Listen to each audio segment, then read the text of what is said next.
자, 소방공무원 수험생 여러분 안녕하십니까? 이번 시간에 문제풀이 30번 이어서 진행을 해보도록 하겠습니다. 자, 30번은 제가 하자보수에 대한 거다라고 말씀을 드렸어요. AS. 그러니까 이제 공사업자들이 공사를 하고 나서 끝이 아니고 추후에 이제 하자보수라는 걸 꼭 해줘야 되는데, 자, 기본적으로 공사업자는 관계인에게 만약 잘못된 걸 들었어요. 이게 잘못됐다. 다시 해달라 라고 하면은 꼭 3일 이내에 직접 보수를 해줘야 되고요. 또는 그게 안 되면 계획이라도 여러분들 꼭 알려줘라. 서면으로.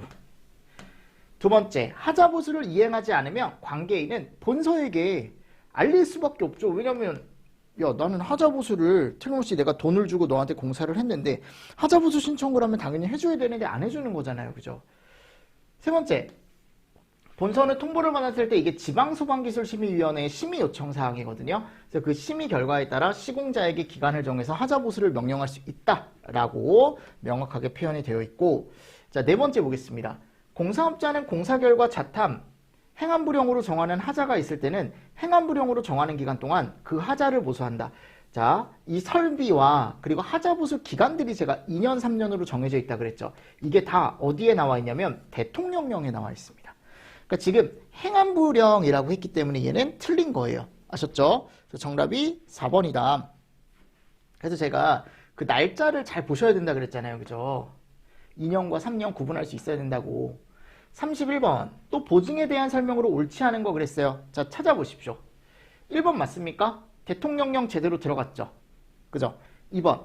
관계인은 소방시설에 하자가 발생했을 때 공사업자에게 그 사실을 알려야 하며 통보를 받은 공사업자는 3일 이내에 하자를 보수하거나 또는 보수 일정을 기록한 하자보수 계획을 관계인에게 서면으로 알려야 된다라고 정확하게 들어가 있고요. 자, 3번 가보세요. 관계인은 공사업자가 하자보수를 안 했대요. 그러면 서면으로 알리지 아니한 경우 불합리하다고 인정되는 경우, 그러니까 이런 경우에는 본서에게 알릴 수 있다고요. 네 번째, 유도등, 유도표지, 비상경보, 비상조명, 비상방송, 무통, 자동소화장치의 보증기간은 2년이다. 그러니까 우리는 전기는 2년. 정리할 때, 자, 기계는 몇 년? 3년으로 정리해 가시면 편하다 그랬죠. 근데 지금 자동식 소화장치, 이게 3년짜리거든요. 맞나요? 요거를 잘 체크를 해 주셔라. 그래서 2년짜리와 3년짜리가 전기와 기계로 구분을 하시면 되는데, 좀 특이한 게 뭐냐면, 피난기구가 2년에 있다 그랬고요. 좀 특이하게 잘 나오는 게 이제 자탐이 원래 전기인데 요게 3년이라 그랬죠. 그쵸? 맞습니까? 그리고 소화활동 설비. 소화활동 설비가 6개가 있습니다. 근데 얘가 다 3년이거든요. 근데 뭐만 제외. 무통만 2년이에요. 무통만. 요거 잘 보십시오. 아셨죠? 이런 것들 시험제 잘 나오니까. 됐나요? 그러니까 지금 문제에서는 4번이 정답이 되는 거죠. 지금 문제에서는 이런 것들도 같이 여러분들이 보시면서 문제를 좀 풀어주십시오. 32번 소방시설 하자보증 기간을 같은 것끼리 묶은 거. 그러니까 나중에 풀면 이런 것들은 너무 쉬운 문제예요. 둘, 피난기구 둘. 끝났네.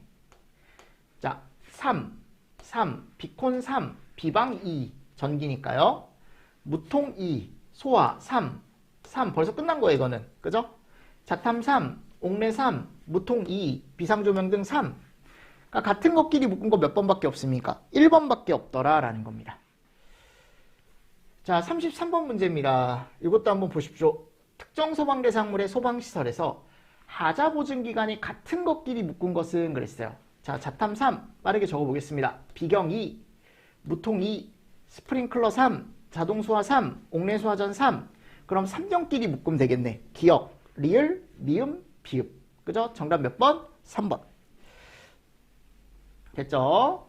자, 34번 보겠습니다. 34번. 다음 중 소방시설 공사의 하자보수 보증기간이 다른 것은 그랬거든요. 그럼 다른 거니까 자탐 3, 그죠? 무통 2, 비콘 3, 스프링클러 3. 끝났네. 정답 몇 번? 2번.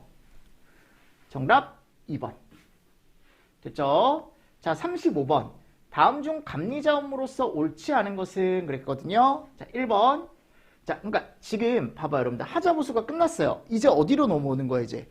감리로 넘어오는 겁니다. 그래서 제가 감리자 업무는 미안한데 꼭 정리를 해 주셔야 된다라고 말씀을 드렸죠. 최근까지도 계속 출제가 됐었다. 근데 감리업자는 일단 기본적으로 크게 보면 이런 것들을 한다.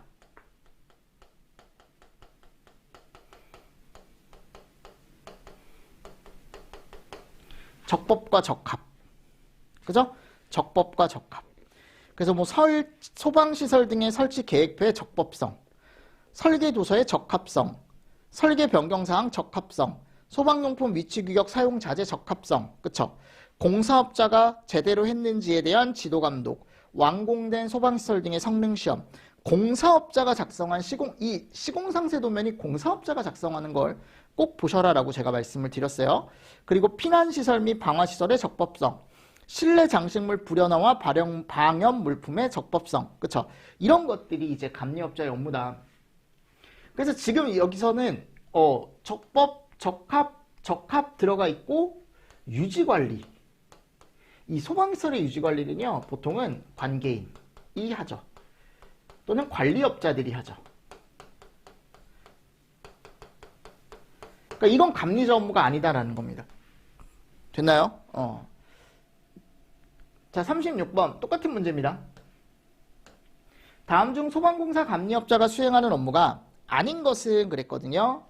1번 실내 장식물의 불연화와 방염 물품의 적법성, 설치 계획표의 적법성, 피난시설 및 방화시설의 적법성. 그죠? 지금 거기 가보면 다 들어가 있어요. 4번에 가보면 이 시공상세도면은 제가 얘기했죠. 시공이니까 공사업자가 작성한 거다. 이건 설계업자가 작성한 게 아니라고요. 5번째, 공사업자가 한 소방시설 등의 시공이 설계도서와 화재 안전 기준에 맞는지에 대한 지도감독. 설계업자라는 말은 어디에도 들어가지 않습니다. 감리업자 업무에는. 이거 잘 보시고 37번도 한번 보겠습니다.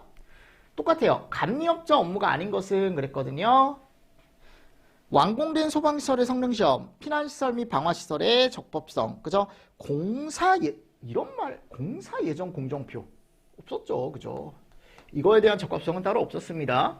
방염물품의 적법성 및 실내 장식물의 불연화에 대한 이런 것도 실내 장식물에 대한 불연화, 얘도 적법성이죠, 그죠? 이것도 적법성. 이런 것들을 본다라는 겁니다. 근데 확실하게 이제 틀린 건 몇 번? 3번. 됐죠?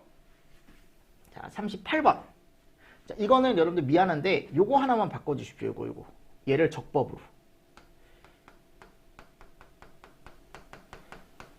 그래야 답이 하나거든요. 그러니까 1번에 가보십시오. 방염물품의 적합성 검토라고 되어 있는데 방염물품은요. 여러분들 거기 보시면 알겠지만 얘가 적합이 아니고 적법. 이게 좀 어렵게 나왔어요. 적법과 적합을 구분할 수 있게 문제가 나왔거든요. 그리고 설치 계획표라는 게 있습니다. 소방시설 등의 설치 계획표. 자, 얘가 적합이에요. 적합. 그러니까 적법으로 바꿔주십시오. 이거. 그리고 문제 푸세요. 얘가 적합. X점. 세 번째, 소방용품 등의 위치, 규격 및 사용 자재의 적합. 얘가 적합이고요. 네 번째, 설계업자가 시공이 설계도서와 이것도 설계업자가 아니고 뭐가 들어가야 돼요? 공사업자가 들어가야 됩니다. 그래서 제가 예전에 이론 시간에 어렵게 나오면 적법과 적합을 구분하는 문제도 나올 수 있다라고 말씀을 드렸습니다. 그래서 구분해서 알고 있으면 좋다. 근데 많이 나오진 않아요. 많이 나오진 않지만 좀 어렵게 나오면 이런 식으로도 출제가 되더라 라고 말씀을 드렸습니다. 그러니까 정답은 3번밖에 없는 거예요. 자, 39번. 자, 이번에는요. 얘를 물어봤습니다. 그럼 공사감리자 지정이라는 것 자체가 이제 우리가 뭐라고 하냐면 이게 관계인이 지정을 하는 거거든요. 그러니까 나는 이 사람한테 일을 맡기겠다. 감리 업무를. 그죠? 그래서 지정을 하는 건데 이게 지정과 변경 신고를 누구한테 하냐면 본사한테 합니다. 본사한테 하고 이것도 대상이 있다 그랬죠. 감리자를 꼭 지정해야 되는 대상이 있는데 신설, 개설, 증설 이런 것들이 들어간다 그랬어요. 그래서 내가 예를 들어 내외 등등, 옥내 소화전, 옥외 소화전, 물분무 등, 스프링클러 설비 등 자, 얘네들은 뭐를 할 때? 신설을 하거나 개설을 하거나 구역 증설을 할 때. 그죠? 그리고 또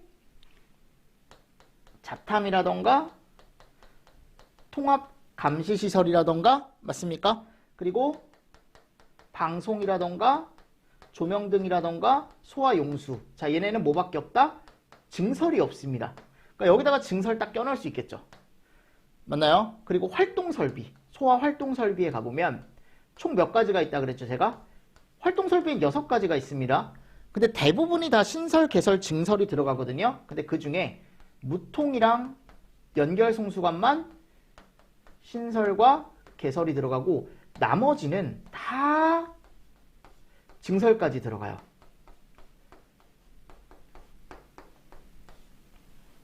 무슨 말씀인지 아시겠습니까? 이걸 찾는 건데 또 여기서 이제 하나 보실 건 뭐냐면 캐비넷형이나 호스릴은 제외가 되더라. 캐비넷형이나 여기서 갔을 때 캐비넷형이나 호스릴이 제외가 됩니다. 그래서 앞에 있는 이제 여러분들 착공신고 대상하고 유사하거든요. 똑같은 건 아니고 근데 확실하게 구분을 해서 알고 계셔야 돼요. 절대 헷갈리시면 안 돼요. 두 개를. 얘는 공사감리자 지정 대상이고 앞에서 우리가 또 신설, 개설, 증설 나왔던 건 걔는 뭐예요? 착공신고 대상. 됐습니까? 그래서 지금 문제에서 이제 문제를 바로 풀어보면 아닌 거 찾아라 라고 했잖아요.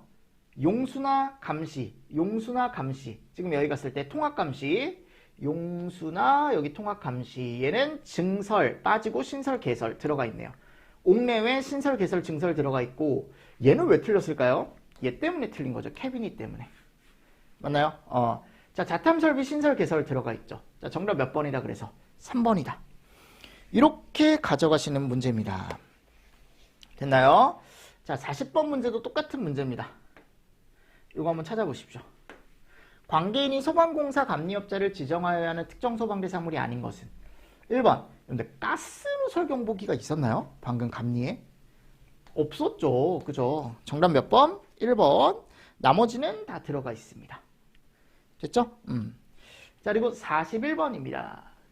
감리원의 세부 배치 기준에 대하여 옳지 않은 것은 그랬거든요. 그래서 감리업자는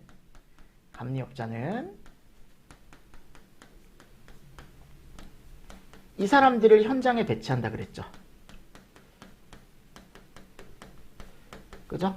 그럼 이 사람들을 배치하면 꼭 통보를 해줘야 되는데 신고가 아니고 이거 누구한테 합니까? 본사한테 합니다. 통보입니다. 신고 아니에요 하셨죠? 그래서 감리원을 배치할 때 또 중요한 게 뭐냐면 이 감리원을 상주공사 감리를 배치를 할지 또는 일반공사 감리를 배치할지가 다르다라고 제가 얘기를 했었죠. 상주공사 감리는 감리 현장에 맨날 있는 사람들. 일반공사 감리는 매일은 아니에요. 주 1회 이상 출근하는 사람들이라고 제가 말씀을 드렸습니다. 그래서 우리가 보통 얘기했을 때 상주공사 감리는 공사 시작부터 끝까지, 그러니까 끝까지라는 건 결국 나중에 갔을 때 완공검사를 통과할 때까지 있어야 되는 거거든요. 맞는 얘기입니다. 그리고 상주공사 감리는요, 꼭 받아야 되는 대상이 있어요. 꼭 상주공사 감리를 배치를 해야 되는 대상이 있는데 얘가 또 시험 문제가 잘 나오죠. 그죠? 그래서 연면적이 3만 제대로 들어가 있네요. 아파트 제외에 아파트면 16층에 500세대 아파트. 요건 아파트 기준. 그죠? 아파트 기준도 따로 있다라고 했습니다. 이게 또 특이하게 지하층 포함이에요. 지하층을 포함한 16층 이상의 500세대 아파트. 기준은 상주공사 감리 기준에 들어가 있다. 그러니까 지금 맞는 겁니다. 이거는 3번 가보십시오.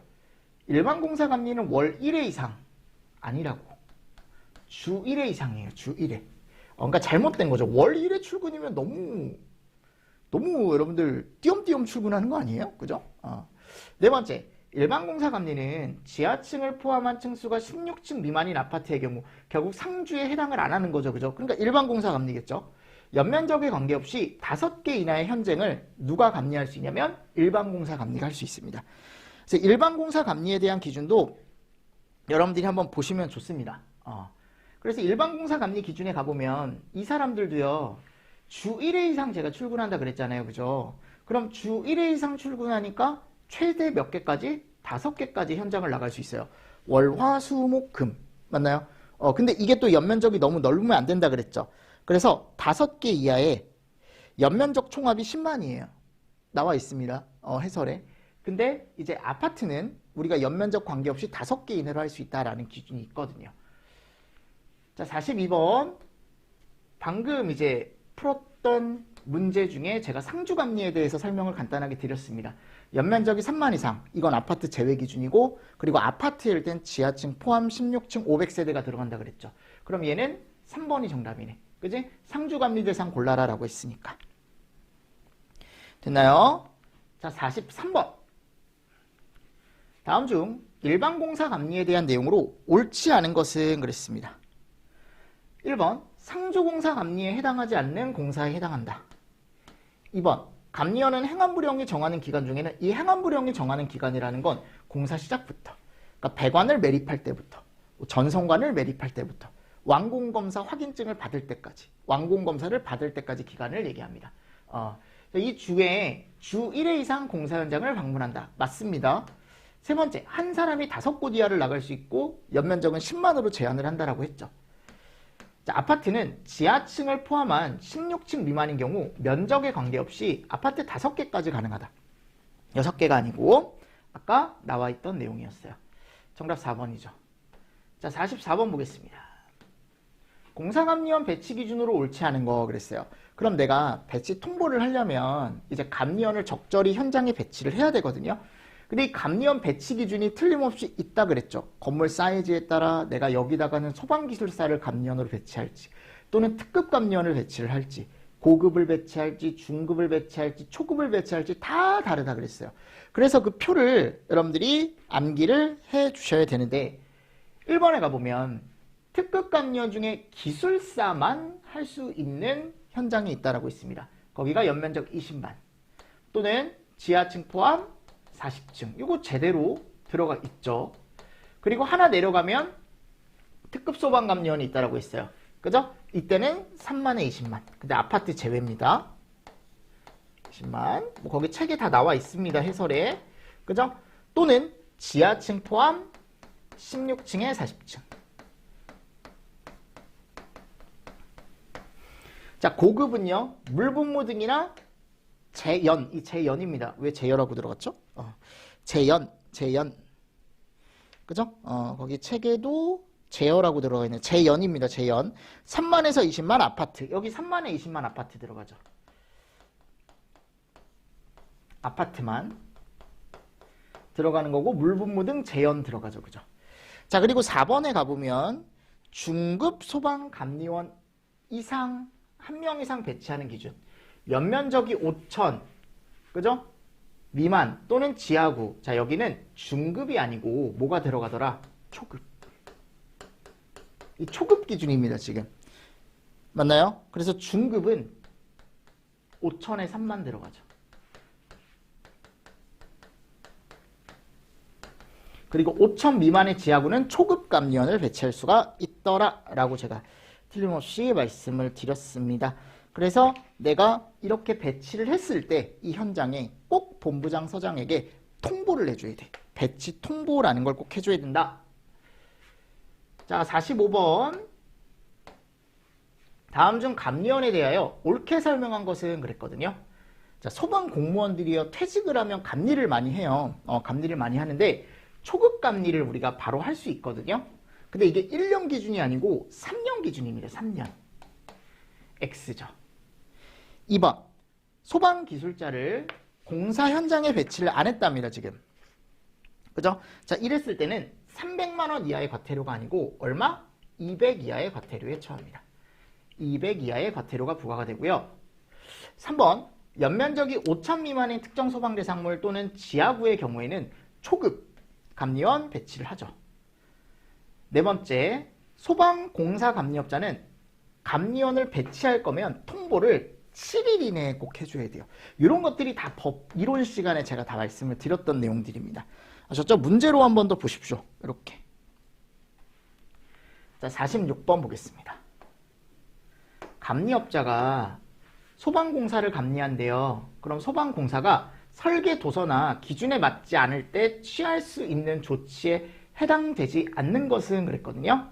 1번 공사관리자를 지정한 특정 소방 대상물의 관계인에게 알린다. 왜냐하면 관계인 입장에서는 공사가 제대로 되고 있는지 봐달라라고 얘기한 거잖아요. 그럼 당연히 잘못됐으면 알려야 되지 않을까요? 그죠? 관계인한테 본인이 돈을 받고 이제 일을 하는 거니까요. 그리고 관리자는 공사업자한테 가서 다시 해주십시오라고 시정 보완을 요구해야죠. 명령이 아니고 야, 이렇게 해 라고 갑질하는 게 아니고. 세 번째, 공사업자가 시정 보완을 안 했대요. 그러면 야 공사 중지해. 근데 공사 중지에 대한 내용은 없습니다. 그러니까 본인이 이걸 하는 게 아니고 시정 보완을 안 하면 그냥 공무원 있죠. 본서한테 그냥 어떻게 한다 그랬어요. 보고하면 된다 그랬잖아요. 맞잖아요, 여러분들. 공무원 무서워하니까 이제 일반적으로. 그러니까 정답이 몇 번입니까? 이거는 3번입니다. 3번. 중지는 못합니다. 자, 그리고 47번 보세요. 감리가 끝났습니다. 이제 그러면 감리 결과 보고서라는 게 나오거든요.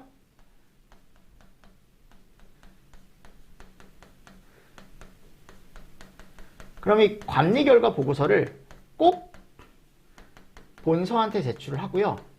그리고 통보해주는 대상들이 있어요.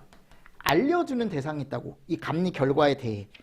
아셨죠? 그래서 그 감리 결과에 대해 꼭 통보를 해줘야 되는 대상들이 거기 가보면 관계인, 도급인, 건축사.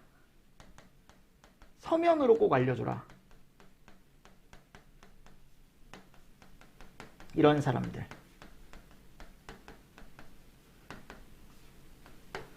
아셨죠? 그래서 관계인, 도급인, 관계인, 건축사, 관계인, 도급인.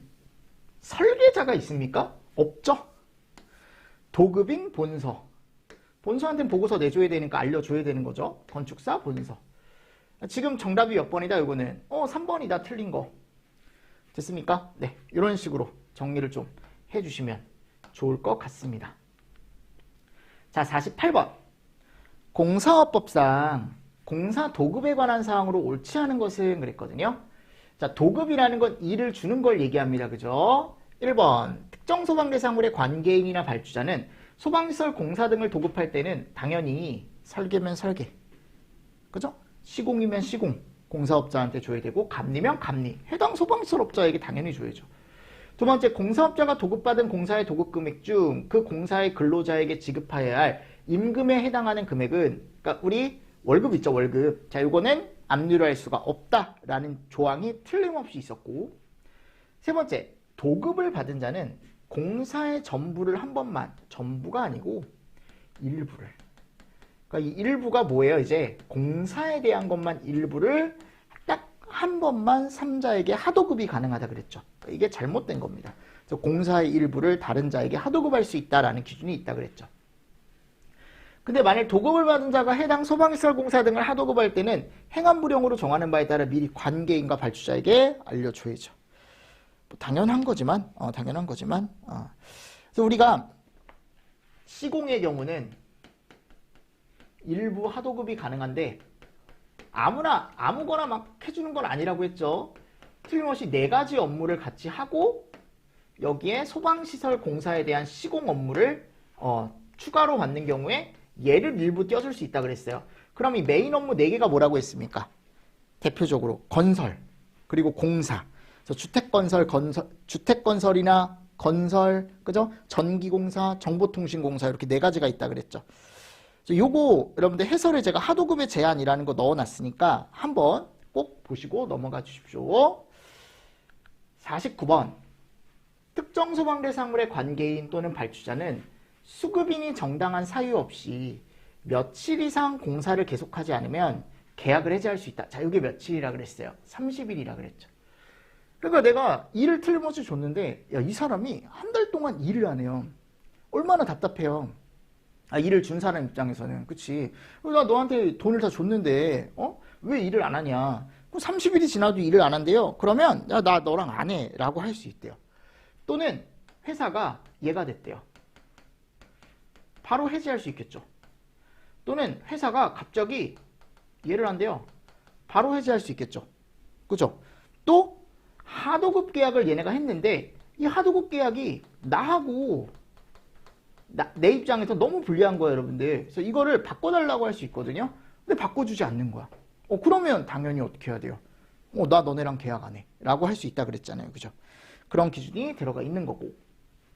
50번 문제도 똑같은 문제입니다. 도급 계약을 일방적으로 그냥 해제할 수 있는 경우가 아닌 거 그랬어요. 1번 취소 정지, 휴업 폐업, 30일 이상 공사를 안 했을 때 다 들어가 있는데 경고는 괜찮습니다. 야, 경고는 다음부터 잘하면 되는 거잖아요. 그죠? 그래서 이런 것도 들어가 있고. 51번 공사업법상 공사업자의 감리 제한에서 특정 소방대사물의 소방시설에 대해 동일인이 함께할 수 없는 소방시설업은 그랬어요. 그래서 제가 설계와 감리 이런 건 상관이 없다 그랬고 설계와 시공 이런 건 상관이 없거든요. 근데 시공과 감리는 안 된다 그랬어요. 본인이 공사하고 나서요. 본인이 공사하고 나서 본인이 공사한 걸 감리 입장에서 이제 보는 거잖아요. 여기서 잘한 걸. 그럼 본인이 공사하고 본인이 감리를 한대. 되겠어요, 여러분들? 나라도 안 될 것 같은데? 당연히 잘했다 그러겠지. 맞지 않아요? 잘못된 게 있어도 지적하겠습니까? 안 하죠. 제 살 깎아먹기인데. 맞잖아요, 여러분들. 그래서 친한 사람하고도 못한다 그랬잖아요. 가까운 사람하고도. 시공과 감리는. 그래서 거기 1번에 가보면 해설에 공사업자와 감리업자가 같은 자, 친족 기업 집단, 법인과 법인 임직원. 그죠? 같은 회사도 안 되고 가족끼리도 안 되고. 맞나요? 그래서 지금 갔을 때 우리는 뭐를 찾아야 된다? 결국 시공과 감리를 함께 할 수 없다라는 문구를 찾아주셔야 된다. 정답 몇 번입니까? 그래서 4번으로 가져가실 수가 있어야 된다. 자, 52번 보겠습니다. 52번. 공사업에서 청장의 공시에 평가된 신공 능력은 공사업자가 도급받을 수 있는 한 건의 공사 도급 금액으로 하고 시공 능력 평가의 유효기간은 공시일로부터 몇 년으로 하는가 그랬어요. 자, 이게 몇 년입니까? 1년이라고 제가 틀림없이 말씀을 드렸죠. 1년이다. 다음, 소방시설업 시공 능력 평가 공시자는 그랬어요. 그러니까 시설업종에 대해서 시공 능력을 평가한다. 그러니까 회사에 어떻게 보면 능력을 평가하는 거죠. 공사 능력을. 자, 이거 누가 평가한다라고 했습니까? 다 이런 거. 청장이 한다 그랬죠. 그죠? 정답 몇 번? 2번. 54번. 소방시설 공사업법 시행규칙상 소방기술과 관련된 자격, 학력, 경력 인정 범위에 관한 내용으로 옳은 것은 그랬어요. 옳은 겁니다. 옳은 거. 그럼 1번. 소방공무원으로서 3년간 근무한 경력이 있는 사람은 중급 감리원 업무를 수행할 수 있다라고 했는데, 여러분들 공무원인데 3년간 근무한 경력이 있으면요 중급 감리 못 하거든요. 뭐 할 수 있습니까?